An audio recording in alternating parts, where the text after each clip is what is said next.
प्रधानमंत्री नरेंद्र मोदी ने आज वीडियो कॉन्फ्रेंस के जरिए अलग अलग सरकारी विभागों में भर्ती किए जाने वाले कर्मचारियों को 51,000 नियुक्ति पत्र वितरित किए।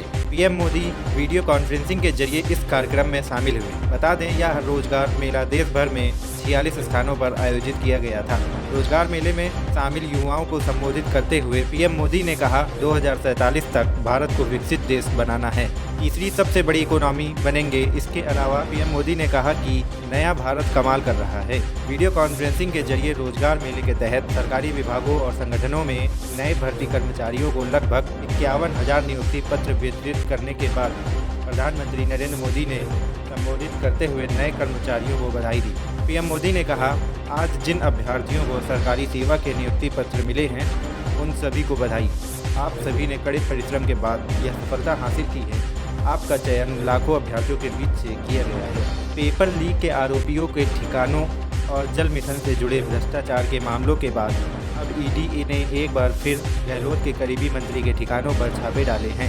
दिल्ली से आई ईडी की टीम ने 26 सितंबर की सुबह गृह राज्य मंत्री राजेंद्र यादव के ठिकानों पर छापे मारे हैं। यादव कोटपुतली के रहने वाले हैं। ऐसे में ईडी की टीमों ने कोटपुतली, बहरोड़ और जयपुर स्थित ठिकानों पर दबिश दी है। सुरक्षा के लिहाज से राजस्थान पुलिस के बजाय केंद्रीय रिजर्व पुलिस की टीमें तैनात की गई हैं। बताया जा रहा है कि कुल 53 ठिकानों पर एक साथ कार्रवाई की जा रही है।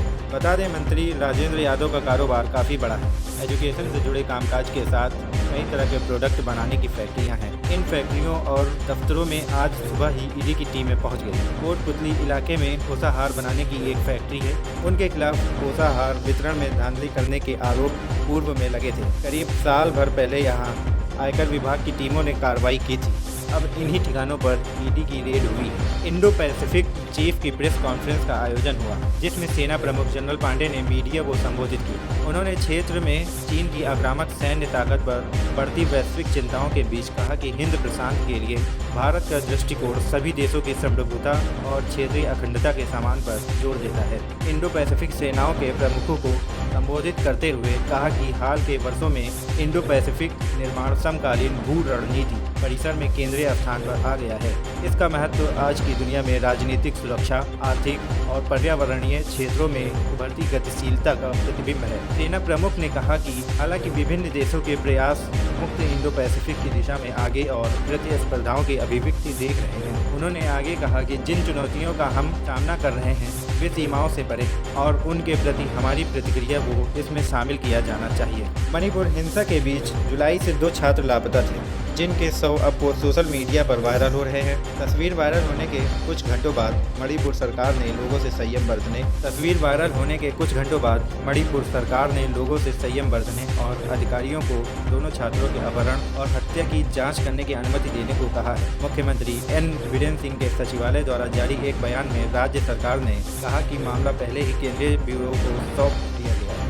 समाचार एजेंसी पीटीआई के मुताबिक दोनों छात्रों की पहचान हिजाम हिमजीत और हिजाम लिंथोइंगामी के रूप में की गई है। बयान में कहा गया, राज्य पुलिस केंद्रीय सुरक्षा एजेंसियों के सहयोग से उनके लापता होने से जुड़ी परिस्थितियों का पता लगाने और 2 छात्रों की हत्या करने वाले अपराधियों की पहचान करने के लिए सक्रिय रूप से मामले की जाँच कर रही है। सुरक्षा बलों ने अपराधियों को पकड़ने के लिए तलाशी अभियान भी शुरू कर दिया है। कर्नाटक और तमिलनाडु के बीच कावेरी जल मुद्दे को लेकर विवाद गहराता जा रहा है। तमिलनाडु को कावेरी नदी का पानी छोड़े जाने के खिलाफ राज्य में लगातार हो रहे विरोध प्रदर्शन के बीच आज कर्नाटक के बेंगलुरु में बंद का ऐलान किया गया है। बता दें, कावेरी जल मुद्दे को लेकर विभिन्न संगठनों ने बेंगलुरु बंद का आह्वान किया है। बीएमटीसी के मुताबिक बेंगलुरु मेट्रोपॉलिटन ट्रांसपोर्ट कॉरपोरेशन के सभी रूट हमेशा की तरह चालू रहेंगे। बेंगलुरु सेंटर के डीसीपी शेखर एच टेक्कनवर ने बंद को लेकर पुलिस की ओर से पुख्ता इंतजाम किए हैं। अनुमति वाले स्थान को छोड़कर कहीं भी प्रदर्शन किए जाने पर कार्रवाई की जाएगी। ट्रैफिक अभी सुचारू रूप से चल रही है। किसान संघ के सदस्यों को मैसूर बैंक सर्कल में विरोध प्रदर्शन करने की अनुमति नहीं है। वहीं बेंगलुरु में विरोध प्रदर्शन इस सप्ताह निर्धारित 2 बंदी में से एक है। दूसरा राज्यव्यापी बंद शुक्रवार 29 सितंबर को है। आज बंद के लिए यातायात सलाह जारी की गई है। इस बीच गूगल ने अपने कर्मचारियों को घर से काम करने का आदेश दिया है। विस्तारा और इंडिगो उन एयरलाइनों में से है जिन्होंने अपने यात्रियों के लिए यात्रा सलाह जारी की है। राष्ट्रीय राजधानी दिल्ली के जंगपुरा में ज्वेलर्स शोरूम में करोड़ों की चोरी हुई है। शोरूम मालिक के मुताबिक चोरों ने दुकान में रखी 20 से 25 करोड़ रुपए के हीरे और सोने की ज्वेलरी पर हाथ साफ कर दिया। जंगपुरा के जिस शोरूम में चोरों ने इस वारदात को अंजाम दिया वहाँ उमराव सिंह और महावीर प्रसाद जैन का शोरूम है। शोरूम मालिक ने बताया कि दुकान में हीरे और सोने के 20 से 25 करोड़ रुपए की ज्वेलरी रखी हुई थी। जंगपुरा का मार्केट सोमवार को बंद रहता है, इसलिए रविवार को शोरूम बंद करने के बाद जब वो मंगलवार को अपने शोरूम पहुंचे और देखा तो उनके होश उड़ गए। उन्होंने बताया कि शोरूम में रखी पूरी ज्वेलरी गायब थी। शोरूम खाली देखकर उनके होश उड़ गए और उन्होंने इसकी जानकारी पुलिस को दी। मौके पर पुलिस पहुंच गई है और घटना की बारीकी से जांच कर रही है। जानकारी के मुताबिक चोर छत के रास्ते दुकान में घुसे थे। हालांकि इस घटना का अब तक कोई सीसीटीवी फुटेज सामने नहीं आया है जिससे चोरों की पहचान की जा सके। यूपी के 2021 बहुचर्चित लखीमपुर खीरी हिंसा मामले में आरोपी केंद्रीय मंत्री अजय कुमार मिश्रा के बेटे आशीष मिश्रा उर्फ मोनू को सुप्रीम कोर्ट से राहत मिल गई है। सुप्रीम कोर्ट ने आशीष मिश्रा को दिल्ली आने की इजाज़त दे दी है। सुप्रीम कोर्ट ने मिश्रा के बेटे के अंतरिम जमानत की शर्तों में भी बदलाव किया है। इसके साथ ही आशीष मिश्रा को दिल्ली में रहने की इजाज़त भी दी गई है। कोर्ट ने बीमार मां की देखभाल और बेटी का इलाज कराने के लिए दिल्ली आने की अनुमति दी है। वहीं सुप्रीम कोर्ट ने शर्त लगाई है कि विचाराधीन मामले के संबंध में किसी भी सार्वजनिक समारोह में भाग नहीं लेगा।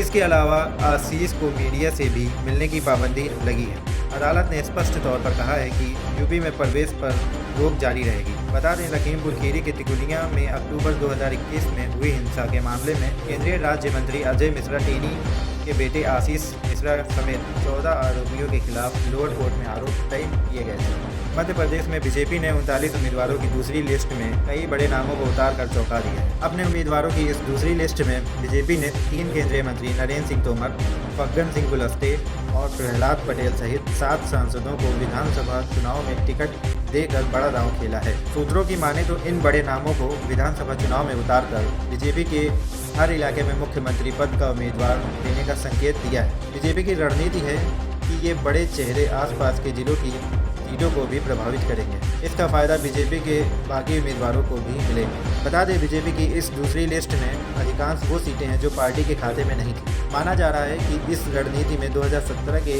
यूपी मॉडल को अपनाया गया है, क्योंकि इसी तर्ज पर बिना चेहरे के 2017 का यूपी के चुनाव बीजेपी ने लड़ा था। तब यूपी के कई नेता अपने अपने इलाके में खुद सीएम पद का उम्मीदवार बताकर जनता के सामने मैदान में थे, जिसके चलते यूपी में बीजेपी को बड़ी जीत मिली थी। सूत्रों के मुताबिक शिवराज सिंह चौहान के नाम पर इस बार बीजेपी के कार्यकर्ताओं और जनता में उदासीनता है। इसलिए जोश भरने के लिए बीजेपी नेतृत्व ने फिर से इस रणनीति पर भरोसा जताया है।